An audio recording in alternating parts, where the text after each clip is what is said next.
I mean, yeah, my kids are my life. Bonjour et bienvenue sur la chaîne Lie to Me, j'espère que vous allez bien. Je m'appelle Cyril Lobjoie, je suis formateur en négociation et en communication non verbale. Je vous propose régulièrement des analyses du langage corporel mais aussi rhétorique sur des affaires criminelles, des faits d'actualité mais aussi de la politique. Aujourd'hui, je vous propose l'analyse de l'affaire Christopher Watts. Il décida de supprimer toute sa famille, sa femme et ses deux filles en bas âge, je précise que sa femme était enceinte à ce moment-là, pour l'amour d'une autre femme. Il décida de mentir face aux caméras, donc nous allons pouvoir observer dans cette analyse une interview réalisée par un média américain, mais aussi la bodycam d'un policier qui réalisa des interrogatoires, ou en tout cas qui interrogea tout d'abord Christopher Watts, mais aussi les voisins pour pouvoir observer, faire du porte-à-porte et savoir ce qui s'était passé la nuit où Christopher Watts déclara la disparition de sa femme et de ses enfants. Comme d'habitude, pensez à vous abonner à la chaîne pour me soutenir. L'analyse démarre tout de suite. Is this on continually Yep. recording? Yep. Well, It's not, is it any motion or is it, event. okay, so it's motion. Any motion.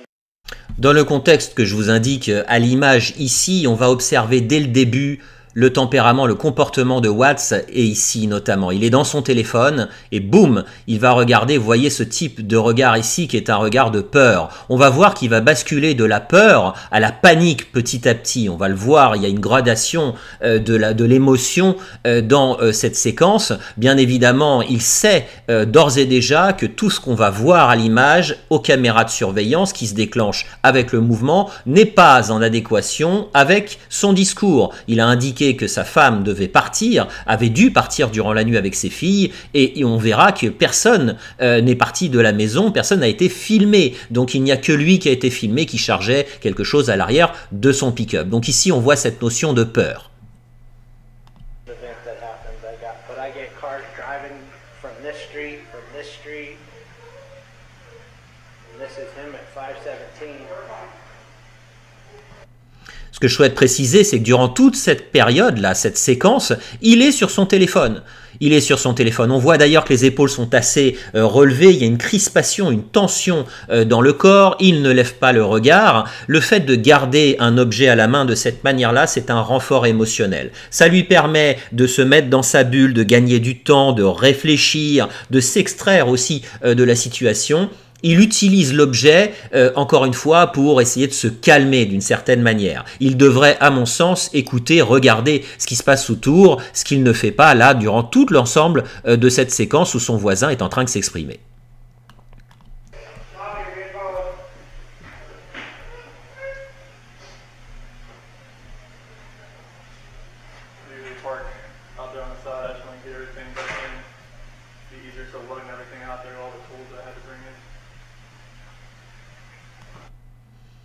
Ici, très intéressant, c'est ce qu'on appelle ici de la fuite. Laborie, la loi de Laborie, il a conceptualisé le fait que lorsque nous sommes en phase de stress, en phase de peur, nous avons trois manières de réagir. La première, c'est la fuite. La deuxième, c'est l'attaque. La troisième, c'est l'inhibition. Ici, l'inhibition, c'est le fait de s'immobiliser, de ne rien faire. Ici, ce regard qui porte vers la porte, vers l'extérieur, ici sur le côté droit, c'est la porte directe. Il passe ici de la peur à la panique. On voit les yeux d'ailleurs qui sont exorbités ici, qui sont sortis. C'est une réaction inconsciente. S'il pouvait, mais il ne peut pas bien évidemment, il s'échapperait en courant. Il regarde vers l'extérieur pour fuir. Il ne peut pas attaquer bien évidemment. Il pourrait rester figé d'une certaine manière, mais ce serait très, je dirais, suspect. Donc là, ici, il y a cette notion de fuite très prononcée dans son comportement.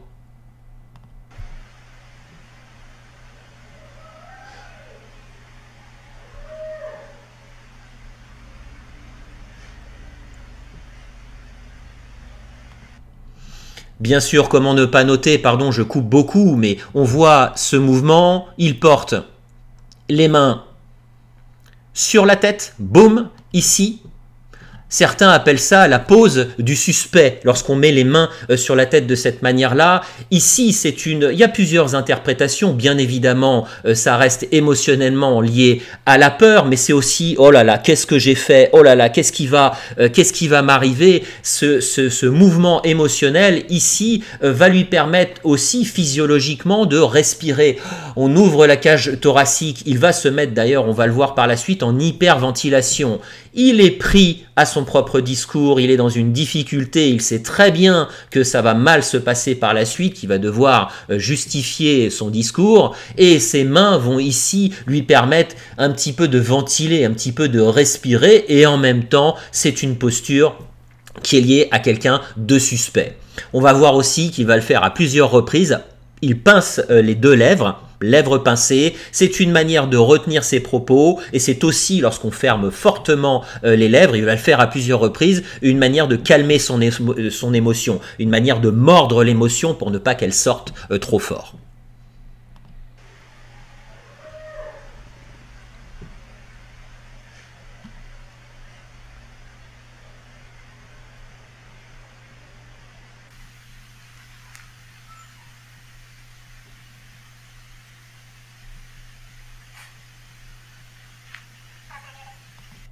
Là, j'ai gardé cette séquence et je l'ai accélérée. On le voit ici tout au long il se balance. Boum, boum, boum, il danse, il se balance de gauche à droite, de gauche à droite. Il y a un signe, encore une fois, émotionnel très fort. Il sait que ça va mal se passer, je ne le répète pas, mais surtout son voisin, si vous regardez son voisin en haut à gauche, l'observe, il le regarde. Et c'est quelque chose qui va l'interpeller, et il le dira d'ailleurs à la police. Il n'a pas un comportement normal, il n'arrête pas de se balancer, et il va le faire aussi dans une seconde séquence, vous voyez, ici.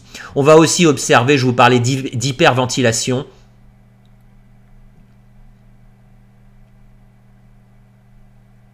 Ici, il est en hyperventilation. On voit qu'il est ici, on va voir, c'est très léger, mais malgré tout, on voit la cage thoracique. Il respire extrêmement fort, il va essayer de trouver de l'oxygène. Là, il est vraiment de la peur à la panique, dans la phase de panique vis-à-vis de cette séquence qui est très problématique, encore une fois, pour lui. Il va porter à nouveau le regard, ici, vers la police, avec un regard tenté de peur.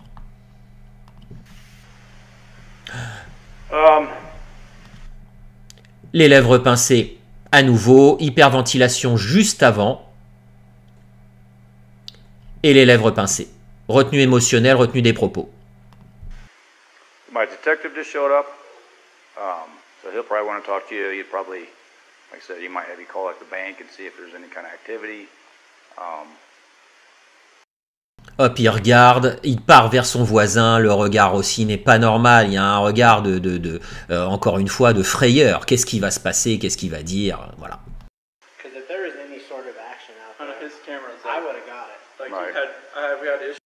C'est un détail, mais malgré tout, comme il est paniqué, il fait tomber ses lunettes. Boum. Il fait pas attention à ce qu'il fait. C'est un détail, c'est pas quelque chose qui pourrait être interprétable dans une situation normale, mais ici, malgré tout, il est tellement, il quitte son geste tellement vite parce qu'il est paniqué qu'il fait tomber ses lunettes sur lui.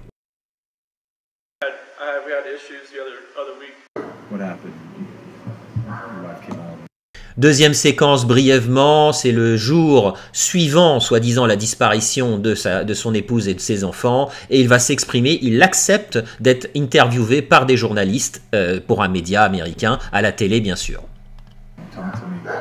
She came home from the airport at 2 a.m. and I left around 5:15. She was still here, and like about 12:10, and that.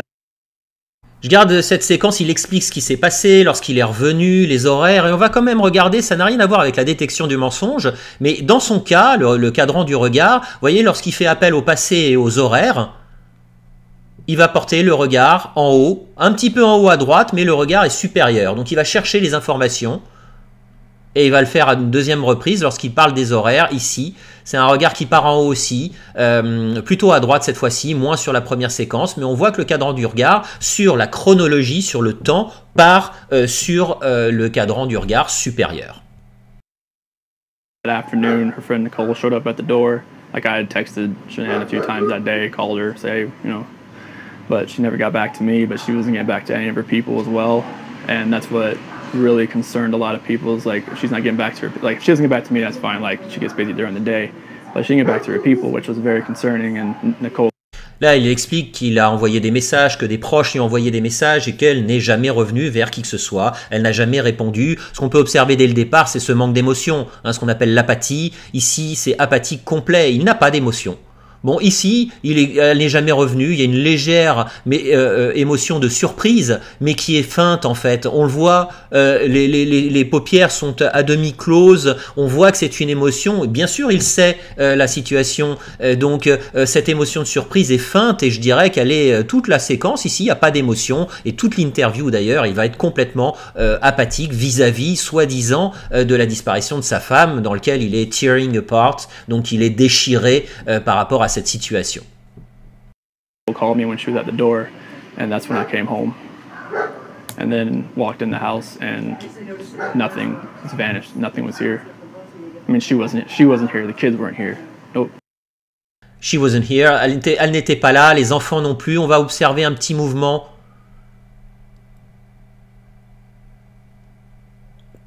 légèrement sur l'épaule gauche, on le voit là ici, c'est un peu rapide, mais qui tient un mouvement émotionnel aussi, un petit peu de rejet vers l'extérieur.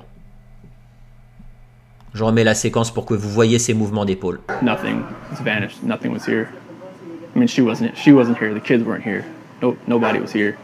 What's your wife's name? Shanann, S-H-A-N-A-N-N. What's your kids' name? Bella and Celeste. How do you spell Celeste? C-E-L-E-S-T-E. Lorsqu'il parle de ses enfants, de ses deux filles, on va voir que le clignement est beaucoup plus fort. Vous voyez, les yeux se ferment beaucoup plus longuement, il le fait aussi dès le début. Lorsqu'il appelle Shanann, c'est son épouse, les clignements sont normaux, clac, clac. Et lorsqu'il parle de ses filles, d'ailleurs c'est intéressant, le zoom se fait sur le visage, donc à nouveau une preuve de l'importance du langage corporel et des émotions sur le visage. Et on voit, hop, là, c'est fermé longuement, largement plus longtemps qu'un clignement normal.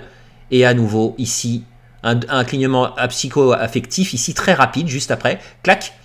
Et après, à nouveau, un clignement sur Céleste beaucoup plus long. Il est émotionnellement beaucoup plus touché, comme s'il ne pouvait pas voir, il ne voulait pas voir, plus voir la situation lorsqu'il évoque ses enfants.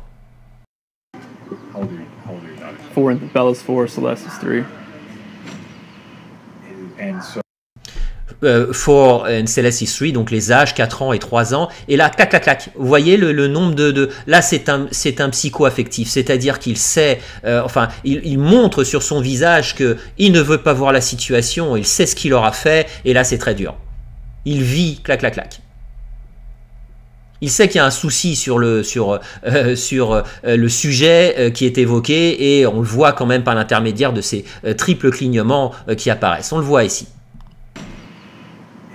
and so how many times did you try calling her?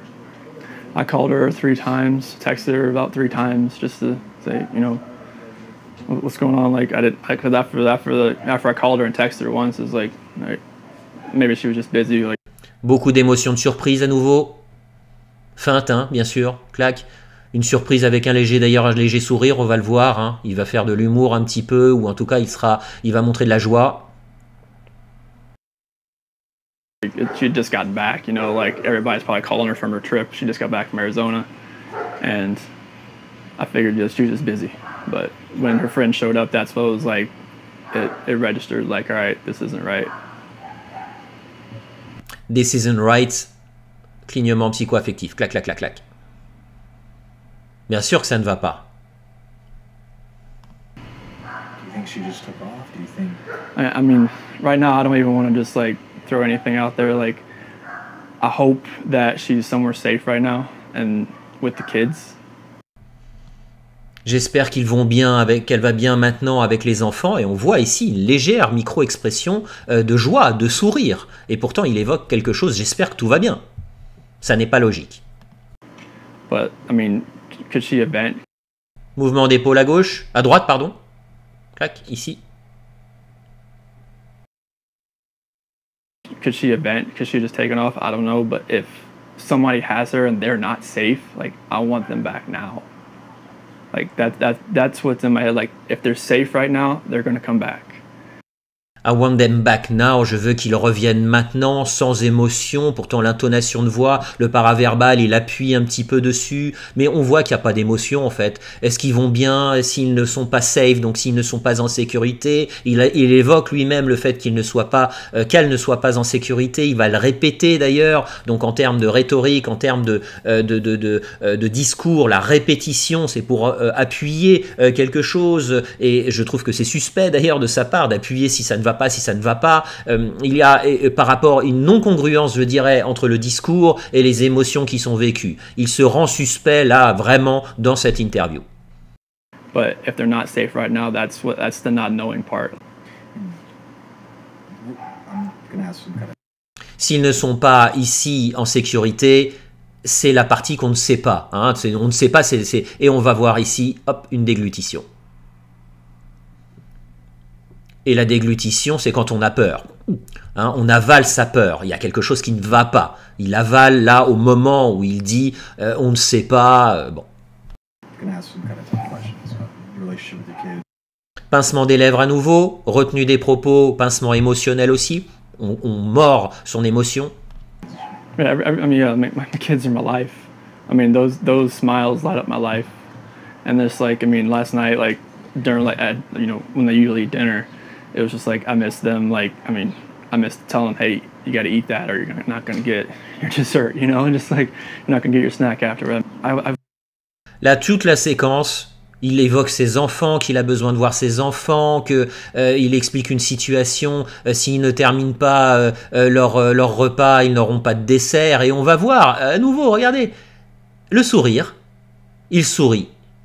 Des émotions de joie qui sont vraiment en inadéquation avec la situation. Il le fait au début de la séquence ici aussi.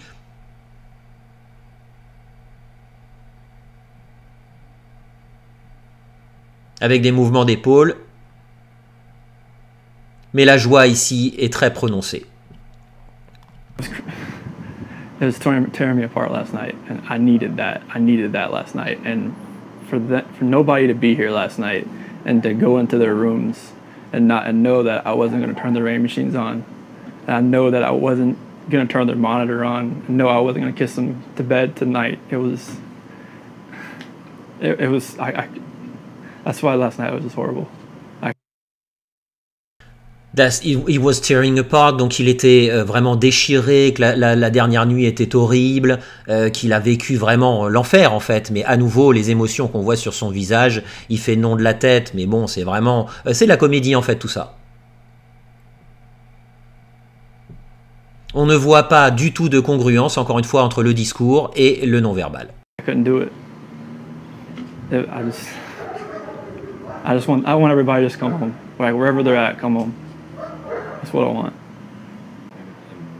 And this might be a tough question, but did you guys get into an argument before she left? It wasn't. Ce qu'on va observer, hein, c'est la position ici dès le départ. Nous avons une personne qui se balance à nouveau, comme on l'a pu le voir au début de la séquence, la première séquence bodycam.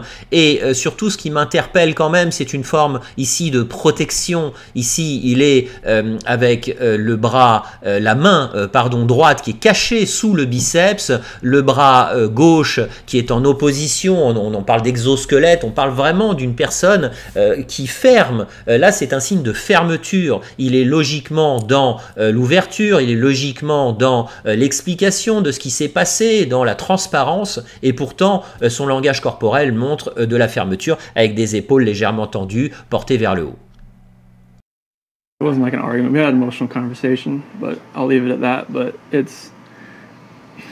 just want them back. Là, on lui explique quand même que une question délicate, tough question, et lui expliquer est-ce que vous vous étiez disputé avec votre épouse, avec Shannon, le soir d'avant, et il explique que c'était pas vraiment une dispute, que nous avons une discussion, une conversation émotionnelle, mais ça n'avait pas beaucoup d'importance. Et puis tout de suite, il va switcher vers autre chose. Je veux juste qu'elle revienne, avec à nouveau, vous voyez ce sourire sur le visage. Donc il veut changer un peu la conversation. Il n'y a pas d'émotion du tout. C'est pas si on peut observer les clignements dont je vous ai parlé tout à l'heure, c'est psycho-affectif pour lui. Ça le touche directement. Mais envers sa famille, envers son épouse et ses filles, il n'y a pas vraiment d'émotion. avec le rire, hein, on l'entend, je veux juste qu'elle revienne. C'est absolument pas logique, encore une fois, c'est complètement désynchronisé de la situation.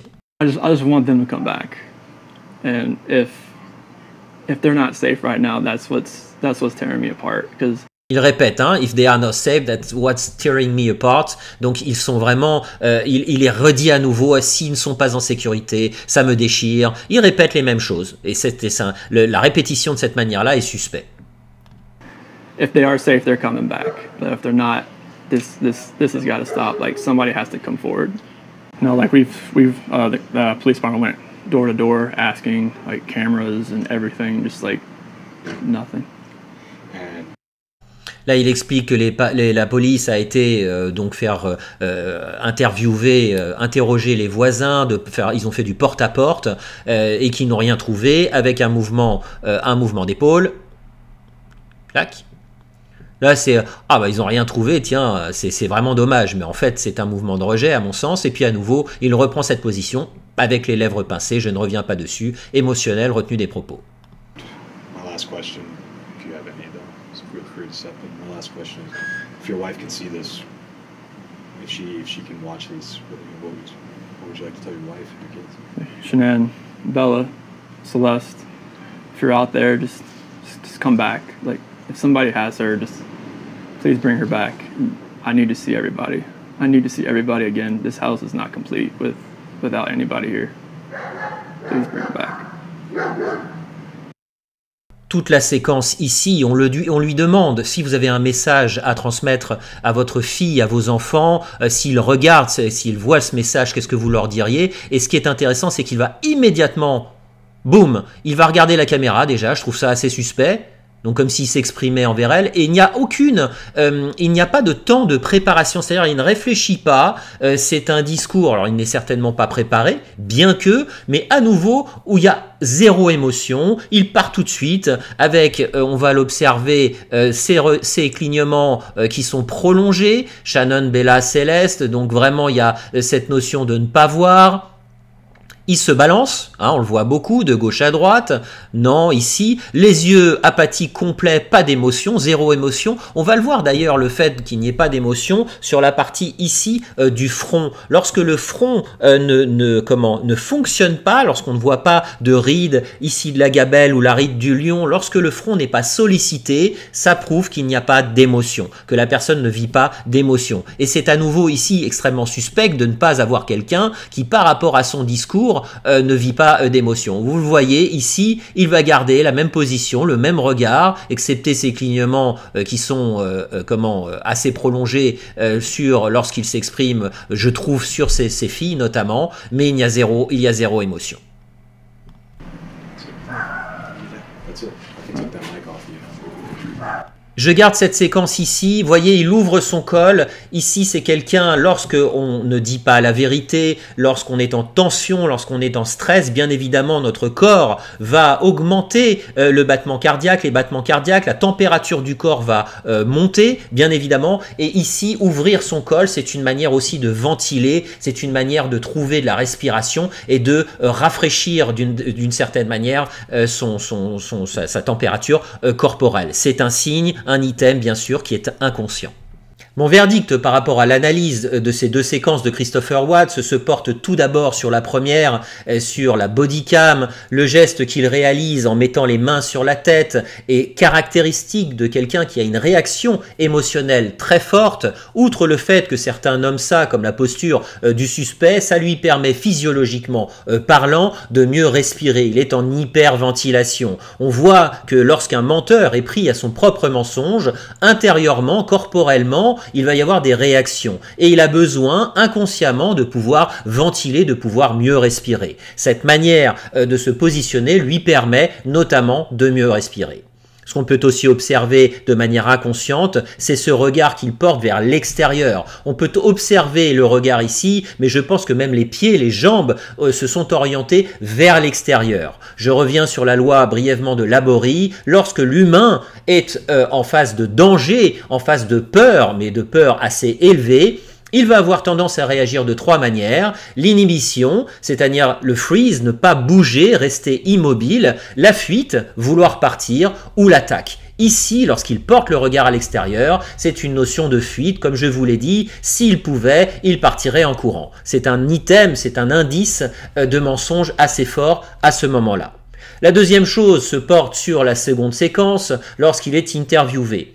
La première, c'est un item assez caractéristique du mensonge. On pense souvent qu'un menteur va détourner le regard. Au contraire, un menteur va vous observer directement dans les yeux. Pourquoi? Parce qu'il veut s'assurer que le mensonge, que l'histoire qu'il vous raconte, vous la preniez bien, vous l'intégriez bien, vous la gobiez bien, si je puis dire. Donc le menteur vous observe. On a pu notamment l'observer chez Clinton lorsqu'il a fait son témoignage avec Monica Lewinsky, mais aussi par exemple Jérôme Cahuzac qui soi-disant n'avait pas de compte en Suisse. La deuxième chose qu'on peut observer dans cette seconde séquence, c'est le manque d'émotion, l'apathie. Au fur et à mesure de l'interview, on voit qu'il va garder un visage assez neutre, excepté ces séquences où il va sourire, il va opérer des mouvements de joie, mais durant toute l'interview, il n'y a pas d'émotion, ce qui est donc en non-congruence avec le discours.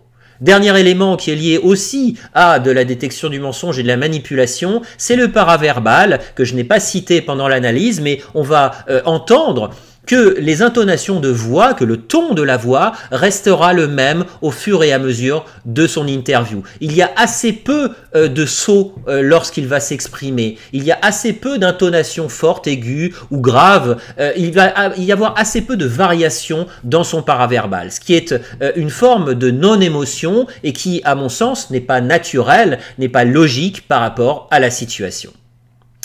J'espère que cette analyse vous aura plu. Comme d'habitude, mettez-moi votre avis en commentaire. Pensez à vous abonner à la chaîne pour me soutenir. Si vous souhaitez apprendre le langage corporel, cliquez sur le lien en description pour télécharger mon e-book. Je vous remercie à nouveau pour votre fidélité, je vous remercie pour vos commentaires. La dernière vidéo, notamment sur Bertrand Cantat, a explosé les scores. J'ai pris beaucoup d'abonnés, j'ai énormément de soutien de votre part, donc merci infiniment. Merci beaucoup pour vos visionnages, pour votre intérêt pour mon travail, et je vous dis à très bientôt pour d'autres analyses.